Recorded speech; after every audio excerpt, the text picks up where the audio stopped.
RPG Lessons Learned. When the game is over, when your players are gone, that's when lessons are learned. Find us online at rpgllpodcast.com, email us at rpgllpodcast@gmail.com, and find us on Blue Sky at rpgll. Hello, everybody, and welcome to another episode of the RPG Lessons Learned podcast. This is episode 904. I have no idea what episode number this is or when this is coming out, but I'm Tanner. I am your perennial host, and I'm here with your big host, Dusty. What up, Dusty? Tanner, how's it going? Oh, it's going great. We just played a new game to the both of us, Death in Space. And it was a short session, and it had some ups and downs, and I'd like to digest it if you got the time. Why don't we start with numeric ratings? It feels like a while since we've done that. Yes. Out of 10, out of 7 to be fun, out of 11 to be weirdos. I like out of 10. That's what makes most sense to me. What would you give this session? And I want you to be completely honest. Yeah. Probably a 6. Really? A 6? I think so. Yeah, it was better than medium. Mm-hmm. But I struggle with games that are this unstructured. Yeah. I would give this if I was generous, I would give this a 4. Oh, I thought when you said really it's about 6, I thought you were going to go higher than me. No. I didn't feel great about this one, and I don't think that's on you at all. I think it's, well, we can get into it. So I generally do rate higher than you, but I thought I was going to be bad cop with the 6, and now I feel like I'm good copping with the 6. I do stand by my 6. I do think it was not a negative experience. It's like when you see a movie and you're like, okay, it's how I feel about the first Joker movie. I enjoyed it, but I will never watch it a second time. Gotcha. Is that how you feel about this game? I guess cutting to the chase, would you play this game a second time? Yeah, I was toying with the idea of purchasing it. Okay. Now I'm not. Interesting. So it is the game is called Death in Space, and it's an OSR inspired dirty sci-fi game, inspired a lot by Morkborg, which neither of us have played, I think, right? I haven't played it. I own 2 copies of it, but no, have not played it. And like Morkborg, it has a very gorgeous book, like really great quality book. I backed this on Kickstarter back in the day. And unlike Morkborg, it is laid out in a way that is like ready to play. Like it's pretty and functional at the same time. You've seen my PDF of it that I sent you. Yeah. Would you agree that it's a stylish looking game? Oh, like Morkborg, it is absolutely gorgeous. And I agree with you. Again, part of the reason I stand by my 6 is I had a lot of fun rolling up my character. Yeah. Do you want to talk? Let's start with that then. Character creation was a bunch of random tables, and I'm here for it. I wound up playing someone that I don't think I would have ordinarily chosen for myself. Yeah, you were a hibernating spacer who was an event horizon diver, so you went into black holes looking for goodies and mysteries, and you were a bit of a sciencey, inventy type, at least in personality, if not in skill set. I think that I do like all the random tables, and I think to your point of like, would you buy this game or not? I think the system is like so straightforward as to almost be not worth paying for, honestly. However, we only engaged with part of it. We didn't engage with any of the ship combat or building rules or anything like that. And we are playing this one-on-one, and we didn't have combat, so like maybe we're not exploring the system to its fullest extent. But this game is full of awesome random tables. I think for a GM, it's worth buying a PDF of this game if you run sci-fi games. I would say that unequivocally. However, I agree that like the system is just like it's a D20 system, and you're rolling and you're adding a number and you're trying to hit a target number. You know what I mean? Like, I don't want to sound rude, but like, how many more of those do we have to buy? There's a lot of them. You make a great point in that. Back to a previous point you made in the middle of that, you make a great point that playing this solo, like just for the listener at home, I was playing essentially a 1-hit point wizard. Yes. I mean, it's in space, it's in the future, so not really a wizard. But the only spell I had was cut the space station open from outside and kill everyone. Mm-hmm. So power word, vent the atmosphere. Yep. And I had 1 hit point, so I was avoiding combat like the plague the whole time. And when you play one-on-one, you really need a more well-rounded character. You need someone who can kind of do it all and like survive one or more hits.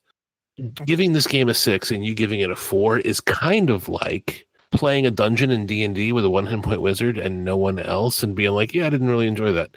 Like, no, you wouldn't. Yeah, I think we should be more fair to the game. I think if we played this game the way it was designed, with a party and with a bunch of people bouncing ideas off each other and different types of characters who could take different types of risks, maybe we would have had a better time with it. I do think that the setting and the tables and stuff are very cool, and I do like the adventure that we ran, even though we didn't have like a roller coaster of a time with it. The adventure, which is the one that's in the book, is called Welcome to the Ring, and basically you land on the space station, and it has all of my favorite things about a one shot, which is it has a timer first off that the end state of the adventure is on its way. So basically there are 2 warring gangs who are each controlling different parts of life support of the station and a bunch of people caught in the middle. You're there with a debt and you have to get your ship fixed and get fueled and get out of there before the authorities come to crack down on both of these gangs. And I like all that setup. I do. It reminds me of my Holy Matrimony L5R adventure, honestly, where there are 2 warring sides. There is a timer in which a fail state or the end of the adventure will happen. And you have goals outside of that you need to get done. So like as a scenario, big thumbs up from me. Largely agree.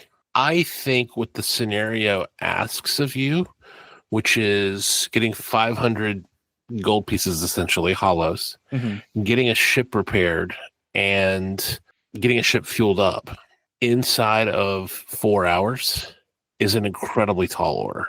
Yes. So there is a how to use this adventure. And it's interesting because, like you said, this is an open-ended adventure. It basically describes what's going on, who is who and who has what and who wants what, and then asks the GM to improvise. So it says, this adventure starts off the crew in Aurum 80 with several problems. How the players choose to solve those problems is up to them. There is no fixed solution. This adventure presents the dominant factions and the main locations. The crew can side with one of the factions, play them against each other or something else, and there's a countdown. So like I like that the adventure straight up tells you. It's like to use this adventure, you should read it and see what people want and need. And like each one of the characters have a great profile, which is like for example, Hina, who is the bartender. For example, each character has a priority, what they want done, a resource, what they want to have, a goal, a need, and a reward. So like, for example, Roy, his priority is friends and family. He wants sympathy from the other gang member. Like they have all these sorts of tools to like drive making deals, which I really like. But yeah, the legwork is on the players to do that. The unstructured piece, and my initial gut reaction is I don't enjoy adventures that are quite this unstructured. Yeah. This is why people are going to listen and be like, God, Dusty's a one-trick pony, but oh well. This is why I like dungeon crawl so much. Sure.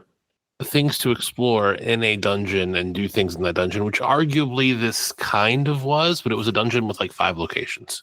Yeah, it was more of a set of points that were connected. Yeah. Yeah, so I guess the adventure was doing the right things, in my opinion. Dusty maybe doesn't completely agree, but it's nice when we don't entirely agree. We almost agree too much, Dusty. That's fair, and we don't agree. Like this to me is not a good adventure. It's too open. You have to leave room for the player. Yeah, but there's a difference from leaving room for the player and having the player co-write the adventure itself. That's interesting though, because like when I think of like OSR type games, like open hex crawl type stuff, like when we did Hideous Daylight. Your goal was to stop the curse. Go. Like, why did you not feel like you were co-writing the adventure, exploring a hex crawl, and you did for this? Because it felt like there was so much less content for this. Interesting. I didn't feel like I was co-writing because there was so much more to engage with and so many more. Like, okay, I've dealt with two of the major factions and the third player, and I still have one goal totally unresolved. Like, there's no one else for me to lean on. Sure. There's not another piece of content in this adventure for me to go achieve another one of the goals. I feel like if you consider the content to be resources, I had exhausted all of the resources and still had one goal only half achieved. I think it's interesting because obviously playing these games exists between the space of what is on the paper in the adventure and what happens at the table, right? And like, I would never give, if me and you had like the world's most interesting intrigue in character debate happen that was life changing, I don't know if I'd credit the adventure with that, because that's something that happened at our table. You know what I mean? Absolutely. So it is interesting how do you judge a role playing game, because like we saw one very small slice of it and we maybe didn't play it right. And yeah, I don't know, but like, is it on us as players to be fair judges of stuff, or is it fine with us to just have the experience we had, you know? Oh, I think it's for us. I think it's fine for us to have the experience that we have. Cinema.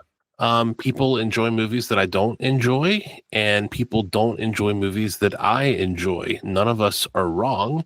Sure. And sometimes you walk into a movie theater not in the headspace to enjoy it. Yeah. For various and sundry reasons. That's not the filmmaker's fault. It's also kind of not your fault. It's the situation. Yeah. People bounce off of stuff. And I think I'm bouncing off of Dead in Space. If I were, well, first of all, let me ask you a question before I give this opinion of the adventure. Was there another resource that I didn't engage with that was there in the adventure that I missed? Not really. So basically, either one of the guys who are the gang members would basically want you to surreptitiously install like a hacking module in the other guy's headquarters, which could have led to a fight or something like that. Again, like, I think that just because of the character you were, there were automatically so many options that were off the table. Maybe if you rolled a really brawny character with a cool gun, you would have felt differently. But I don't know. But that wouldn't have changed Dusty. You know what I mean? So yeah. So in that case, here's the advice I would give if you were running this adventure. What's the name of this adventure, Tanner? Welcome to the Ring. Welcome to the Ring. If you're running Welcome to the Ring, here's what I would say. The timer is so restrictive, which I don't always mind. Sometimes it's great. It feels good to have time nipping at your heels. But the timer is so restrictive that if you have 3 essential resources, you've got this lady named Hina who runs a bar, and you get these 2 gangs. So you get these 3 resources, but you also have 3 goals. If you engage with them in a way where you fail some of the roles where you're having to like salvage situations and give up on your goals halfway, I would add a 4th or even 5th resource. If you want to keep the timer that strict, give me 3 things to accomplish and 5 ways to accomplish them. That way, if I bounce off of something, I've got a backup. I can go talk to these people for the 250 credits that I need. Yeah, I will say, I don't think anybody has fuel except for Hina. So like, that kind of stuff is interesting.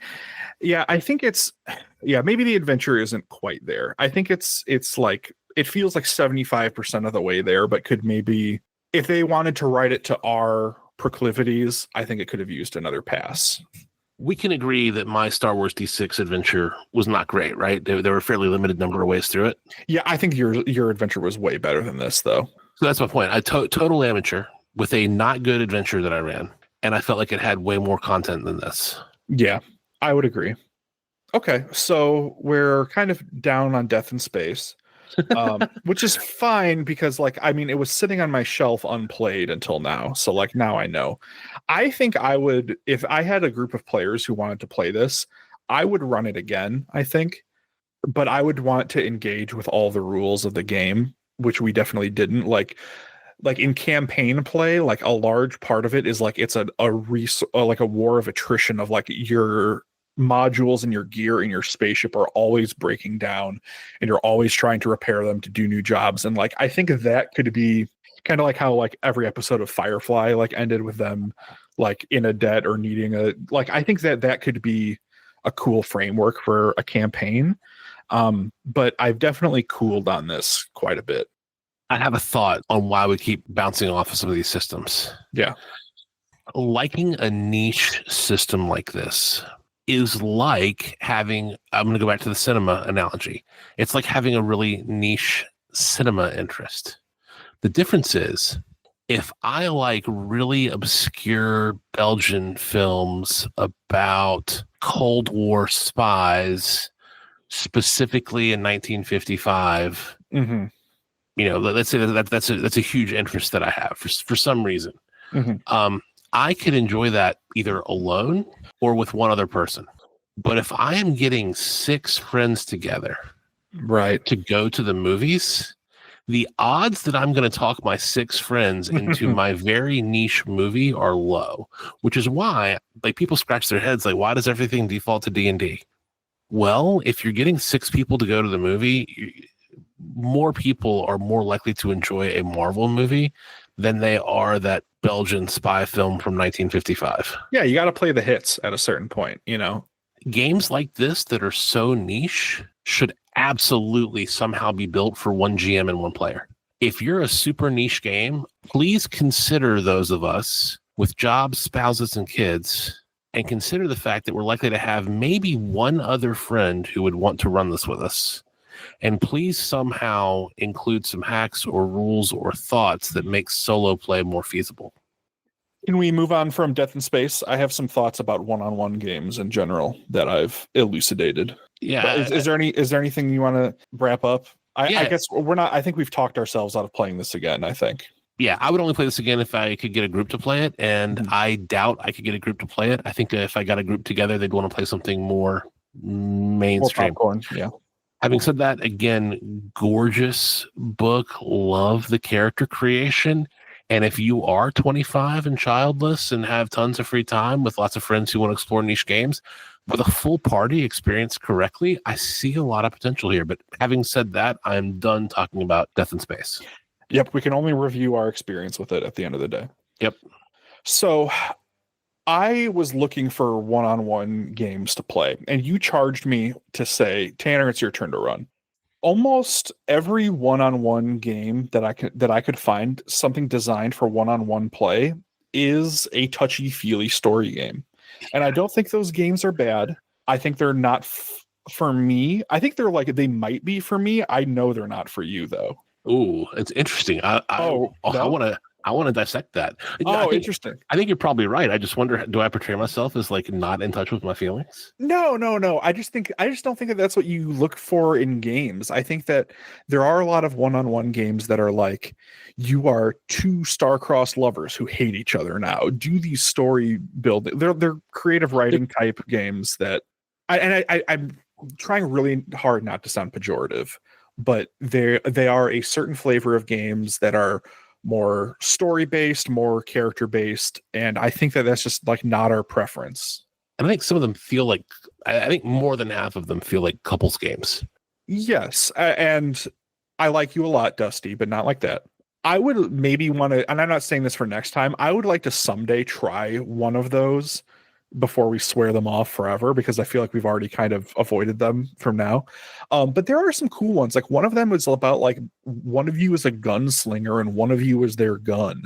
And like you are like go on weird, strange adventures and like explore the relationship between a weapon and their wielder. And like so like some of them they're about exploring relationships a lot of the time. I wouldn't even say couples games, but a lot of them are about exploring a relationship as the core questions of the gameplay, and I don't know that that's really what interests us.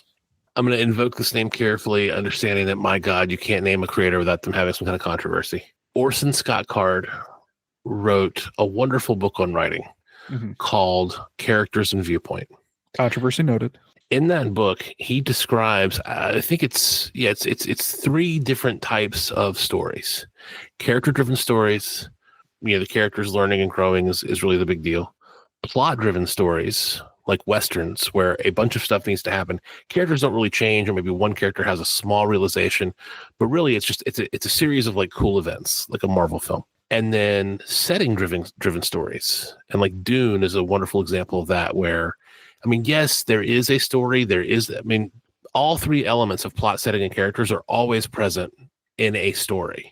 But Dune emphasizes setting because as much as there are characters and is a plot, You're mostly learning about the setting after the Butler and Jihad, et cetera, et cetera, et cetera. I think I really like plot-driven, event-driven games. I would agree with that. If we were to use the same taxonomy as writing, which I don't think is a direct one-to-one, but for the purposes of this conversation, absolutely. And I think that I've had good games where we've explored character relationships, but they've been on top. They've been a delicious dessert on top of the meat and potatoes of a plot or an environment. Yes. And Martin's game is usually setting driven. Mm-hmm. Again, the whole sociology background, like you arrive at some island or some city or some place, and it's like, what's the deal with these people? Yeah. To quote Jerry Seinfeld, you're trying to figure out what's the situation, what's going on, but there's almost no character progression or character growth, development. There's almost no character development. There's a lot of events, but you're trying to get to know a setting, and that's like a different and fun thing to do. But once it gets to be a character study in a role-playing game, I'm not interested. So I guess circling back, a lot of the one-on-one player games are character or relationship studies. And there are people online who say you can play any game one-on-one, which is true, but like, can you have a good time with any game one-on-one? I think the answer is probably no. So that being said, I'm kind of out of gas in terms of like what new thing I would want to introduce to us. Are you breaking up with me, or is this your way of saying no more one-on-one gaming? No, I'm wondering we love dungeon crawls. Why aren't we just playing more of those? Because we specifically wanted to branch out and figure out adventures, and then we wanted to try superhero stories. Yeah. We wanted to try other stuff. But yeah, I think this is why Scarlet Heroes was like a lightning bolt for us. It was one-on-one, and it was event-driven, plot-driven. Yeah, and it was a way to play this huge library of great stuff that already existed in a one-on-one setting. I would still there are still genres I would like to try. I love Westerns. I would love to try like a Western one-on-one. I think that sounds like the types of Western stories of lone drifters and stuff. I don't know, would that work? Or Yes, I love post-apocalyptic stories. I love the idea of Gamma World. And there's a wonderful Gamma World / BX marriage called Mutant Future that I've been wanting to try. Could we run that with Scarlet Heroes? Absolutely, because it's BX based. It's old school. So maybe we need to just play the systems that we like some more and play around with new settings and new scenarios. I think that it's fine to explore new games because I think like watching a new movie or a new genre, like it's personal development to figure out what your tastes are and to try something and say, I like this, or try something new and say, I don't like this. I don't think we've wasted our time, and I'm not bitter about that. I'm just wondering, like, what are we really looking for at this point? You know what I mean? I'm aligned. I have an alternate suggestion though, which is kind of where I was headed to. Sure. In Martin's game, I think I've often told you that I play two characters. Ooh. And Bernard, Martin's brother, probably shouldn't, well, whatever. Probably won't remember to bleep it, but good luck figuring out who they are based on two first names. He plays two characters. So we wound up having a full party of 4 characters, even though there's only 3 of us sitting at the table. I am very accustomed in lightweight rules light games to keeping 2 characters straight. And I've never done that. Would we have a better time in Death in Space if I'm playing 2 characters instead of 1 character? Is that easier to balance? Does it open up more options? Yeah, I think that's interesting. You really stumped me here. Because that's just never a way I've played. I would have to play and find out, to be honest with you, because that is a mode of playing that is completely new to me. I've never run a game for somebody playing multiple characters, and I've never played multiple characters at once. So it works beautifully. You have to think of it like the Wonder Twins. Like there will never be any inter-party conflict between these 2 characters. They will be very in accord with each other. Unless I want to watch you argue with yourself for 25 minutes. Yes. But like my 2 characters in Martin's game, Gurney was a dwarf fighter and Jean was a human cleric. And it was like I'm playing Sherlock and Watson. And it's easier for me to keep straight because I've got Sherlock over here doing this and I've got Watson over here doing this. And it just worked phenomenally well. Maybe we should try that next then. That could be a good way to breathe some life into what we're doing and give us a new way to play. I also like your idea though. I love Scarlet Heroes and I miss having played it. I wouldn't mind to try some new genres of Scarlet Heroes or even revisit what's his name from Indiana Jones that I played? Oh, Bellman. That's right. Bellman. Revisit Bellman and see what he's made of the Stygian Library. sure, yeah. So I guess we have some options going forward. Death in Space, a bit of a swing and a not a swing and a miss, but a foul ball maybe. Yeah, and probably, if not certainly, our fault. So moving forward, let's try and breathe some new life in our games. If not mechanically, rules wise, maybe the way that we play them. We can try mixing that up a little bit. Sounds good. Any lessons learned? Lesson learned number one: try a new game. You might swing and you miss. Maybe we've done this one before, but like I think that you don't get conversations like this unless this was a new game that we tried that didn't totally work for us. And a 6 out of 10 is not a total failure. Like, I didn't love Vietnamese food the first time I tried it. But then, and this is a true story, by the way, but then the flavor sat with me and I was like, and people wanted to keep going out for Vietnamese. And I was like, yeah, sure. And then I figured out what to order and I figured out the flavor profile and I got used to it. And now I really love a good banh mi. Oh, I love banh mi. Yeah, so maybe we need to sit with it and digest it a little bit more. But then, yeah, lesson two, there's different ways to play games. You can play different systems, but you can play the same systems that you love differently. So next time, maybe let's try a system that we both like and try and play it a little bit differently. How about that? Sounds good. Alrighty. Well, thanks everybody for listening, and we'll see you next time. People call them reviews, postmortems, retrospectives. We call them lessons learned, and we're sharing ours with you.